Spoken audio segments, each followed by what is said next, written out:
I was still staring at that post I'd seen for the very first time, my mind stuck somewhere between shock and curiosity. Later that same day, I called my mom again, hoping she'd finally spill the beans. But she dodged most of my questions, and I could totally hear the tremor in her voice. "We were so scared that night, your dad and I.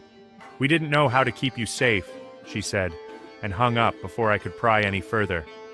Thing is, I still didn't know what I apparently needed to be protected from. It had been years, but it was obvious my folks were still haunted by whatever went down back then. Part of me was screaming, "Don't get involved," but I already knew there was no turning back. My head was spinning with a million questions. Who was behind that account? Why now? And what the heck were they trying to get me to do? The next morning, I pulled aside a friend at the ad agency and gave him the short version of my mess.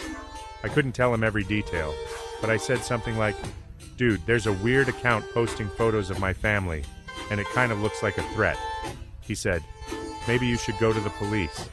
And as soon as I heard that, I felt this knot tighten in my stomach. But deep down, I realized he was probably right. This account wasn't going to leave me alone. At the same time, I couldn't shake off memories of my dad telling me to keep quiet back in the day. We'd basically rebuilt our life around not attracting attention to ourselves. Was I about to drag us all back into danger? Probably. But ignoring it wouldn't make it disappear. That night I went over to my dad's place and I couldn't help but look at the old pictures hanging on the walls. One caught my eye. The three of us, smiling in front of our old house in that troublemaking neighborhood. Now, when I look at our faces, I can spot that weird tension hiding behind our smiles. My dad walked into the living room and I took a deep breath. "Okay," I said. "Is there something else you're not telling me?" He just stared at the photo, lost in thought. Eventually, he started talking in a low voice, almost like he was scared to say it out loud. "That night, there were 3 guys in the street. One of them got shot, and a car was set on fire. The cops recorded your voice because you said you saw it happen. Then that recording went missing for some reason, and all I wanted was to keep you safe.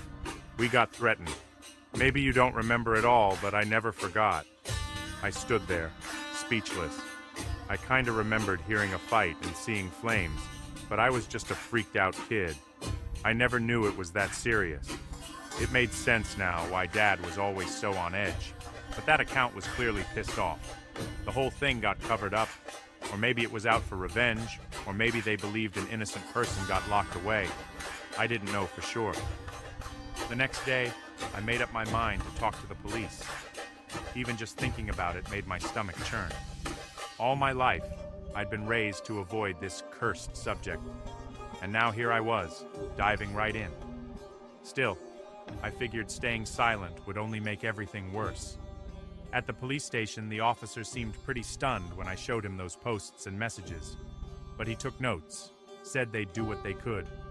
There was talk of reopening an old case, which isn't exactly simple, but at least he seemed to be taking me seriously. When I got home, I saw a fresh warning from that creepy social media account.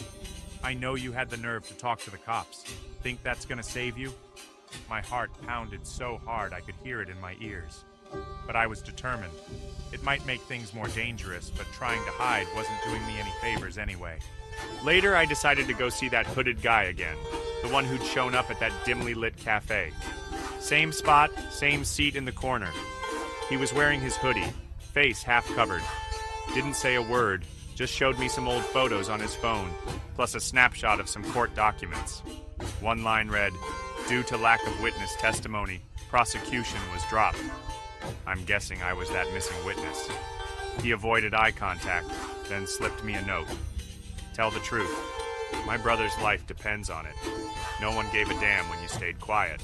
I felt this knot in my throat. I mean, I was ready to do all I could. Since then, it's been a whole lot of waiting and hoping. Cops say they're dusting off the old file, maybe trying to track down other witnesses. Problem is, almost everyone who lived in that neighborhood is gone or too scared to speak up. My family's freaked out watching me do all this. Mom keeps saying, "Just be careful," and Dad keeps mumbling about how he wished we'd done things differently back then. I'm juggling fear and resolve all at once, not sure who's guilty, who's innocent, or what else happened that night.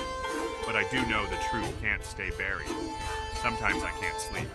I'll doze off and dream about that burning car, those angry voices in the street, and all the shadows running in panic.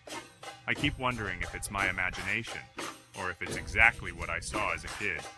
Yet a part of me believes I'm doing the right thing now. In the early hours of the morning, I'll wake up and check my phone, half expecting another cryptic message from that account. It's like someone's watching every move I make. But I've realized that silence does me no good. Whether this is straight-up intimidation or some desperate grab for justice, I can't ignore the fact that what happened years ago won't stop haunting me until it's out in the open. Sometimes you think you've buried a secret, only to discover it's been following you like a ghost all along. And since I'm already in too deep, there's only one path left. Come clean, no matter the cost.